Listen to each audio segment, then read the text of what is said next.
1990, minimum wage was $3.80 an hour. The Sony Discman was the coolest gadget you could wear while jogging.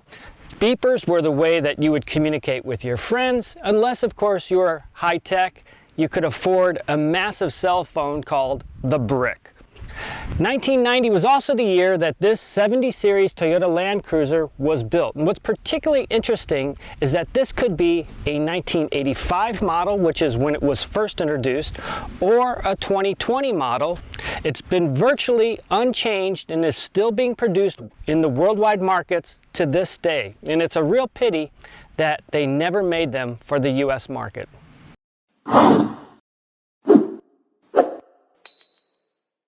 This is a Japanese spec straight 5 diesel with right-hand drive straight from Japan.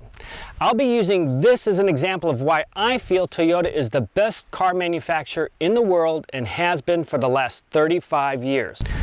Now, one measures quality manufacturing on which company decade over decade has consistently produced cars that are the highest build quality, reliability, and longevity. Toyota would show the world that they could beat all other car companies at their own game by offering the world precisely what it wanted, a trifecta of high build quality, reliability, and low cost. What they lacked in design was more than made up by customer satisfaction. But that wasn't an easy road for Toyota to take.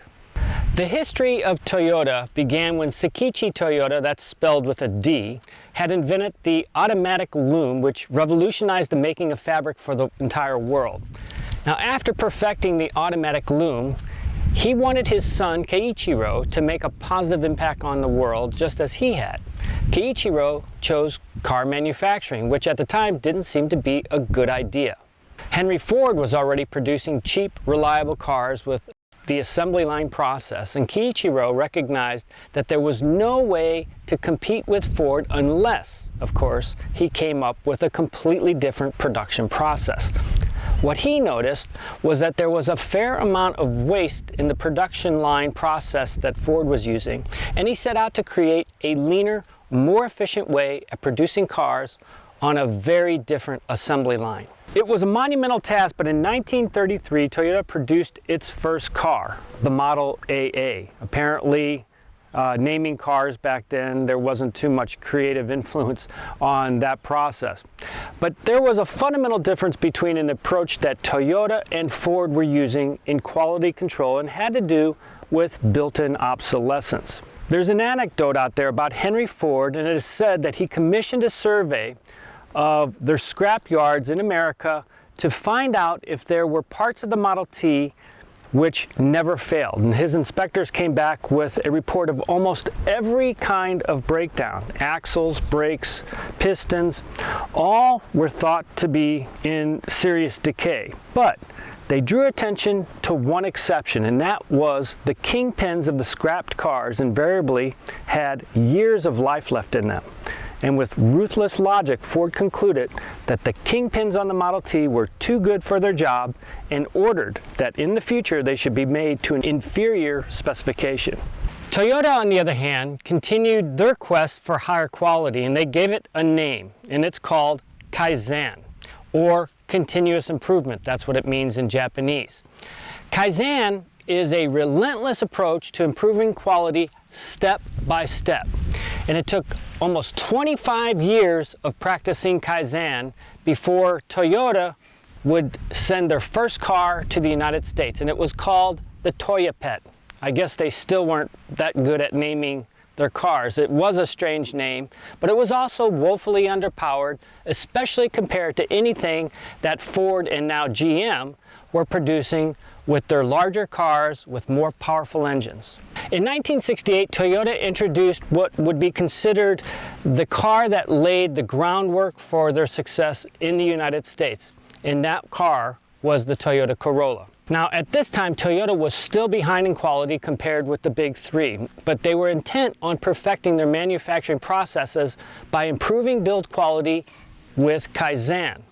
Now, at this time, the two philosophies of Toyota and the American car companies couldn't have been any different.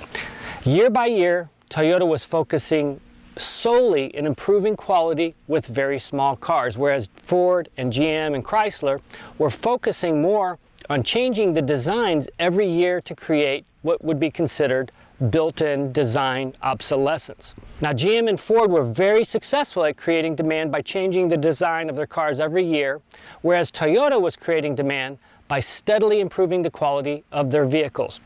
That's two separate philosophies. Now, it wasn't until the oil embargo of the early 70s that Toyota was able to ramp up the imports of their best products. Now, that was the opening that they needed to satisfy the American buyers' need for cheap, reliable, and efficient transportation, something that the American car manufacturers did not have at the time. Now, the American car companies were caught flat-footed. The Ford Pinto, the Chevy Vega, the Chevy Corvair, they were all dismal failures at quality. The AMC Pacer and the Gremlin, remember those? They were also extremely low in quality and complete flops. Now, ironically, I wouldn't mind owning either one of those two cars, the AMC Pacer or the AMC Gremlin, as they are pretty collectible at this point, but it's not because of their quality, it's because of their uniqueness. By the 1980s, the build quality of the Toyota lineup was obvious, not only to other car manufacturers, but more importantly to the American public. In fact, there was serious trouble brewing with the build quality at GM's plant located in Fremont, California, which happened to be the worst performing production line in the entire United States. Something had to be done, and GM knew that it needed help. They made a smart move because what GM needed was to get a grip on the quality control to survive, and Toyota needed to get an inroad to the American market to expand, including how to work with unions, something that they had no experience with in Japan. It was a perfect marriage. GM decided to hand over the quality control to Toyota with their failing plant. And GM trained all of their employees with the Toyota way. They actually sent a lot of employees, from executives to foremen to assembly line workers, over to Japan to figure out how to improve quality. Now, the first cars that came off the assembly line were the Chevy Prism and the Toyota Corolla. Overnight, the Fremont plant, now called the NUMMI plant, went from the worst performing to the best performing. If you ever owned a Prism or a Corolla, you know what I'm talking about. Later, they produced the Toyota Matrix and the Pontiac Vibe, which happened to be the most reliable car Pontiac ever manufactured. Now, that relationship between GM and Toyota was short-lived, unfortunately, because GM had much bigger problems on their hands, and they ended up declaring bankruptcy in 2009. And in a bit of irony, Tesla Motors bought that NUMMI facility in Fremont in 2010, where they went on to make the Model S. Now, I do have to say that all car companies have experienced different levels of quality issues, and Toyota is no different. Assembling 35,000 pieces into the average production car, with each piece or component interacting in some way with other components, is really a tremendous feat, especially with all the technology that cars have these days. It's really a wonder that they work at all. And that's why I did compile this list of the best and worst used cars to buy. Now, every large manufacturer is represented there in that list. The Toyota Production System, or TPS as it's known, is the benchmark on how to best run the highest quality production line.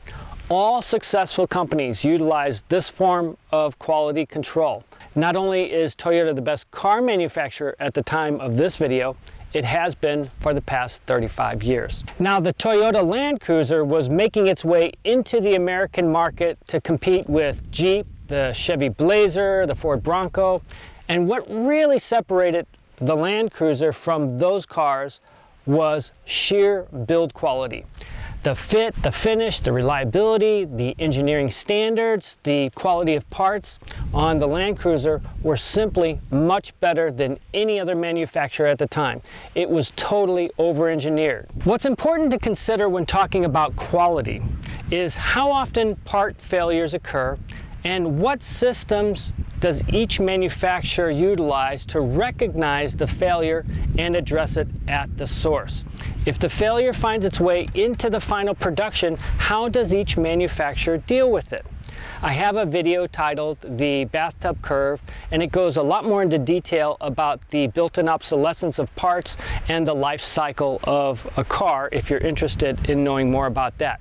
But minimizing the defects during the production is the most important element for quality control.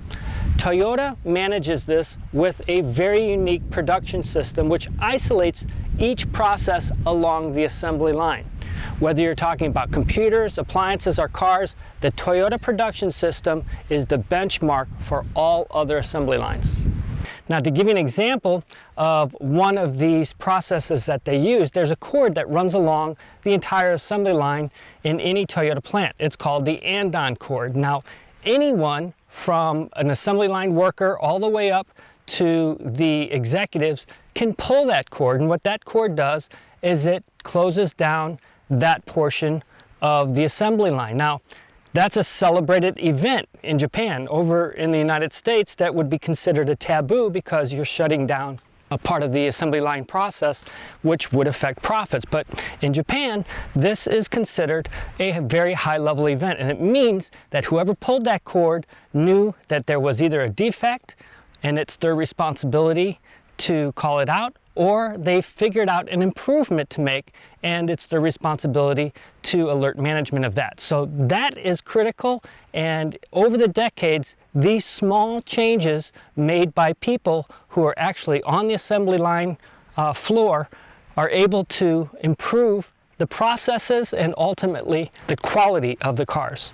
The heart of the Toyota philosophy is that quality brings profit.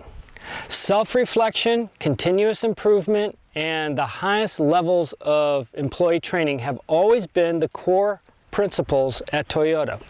It is an enduring quality that will always produce cars at the highest quality levels. But it has risks, and this is interesting because it's very, very expensive to train employees at such high levels to possibly lose them to a competitor. Happens all the time. In fact, Toyota trained employees are some of the most sought after employees throughout the car industry, and for good reason. They know how to produce great cars.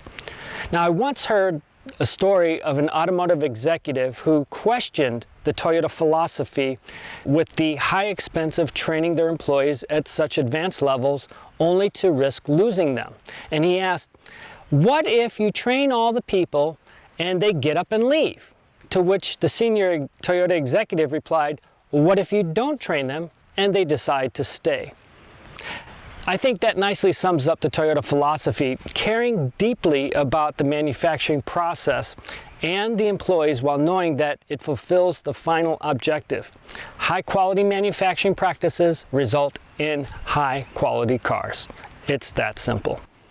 I'm Greg, your car angel. Thanks so much for watching this video. If you enjoyed it, give it a like. I do appreciate that. I look forward to your comments below, and I'll see you in the next video. Take care.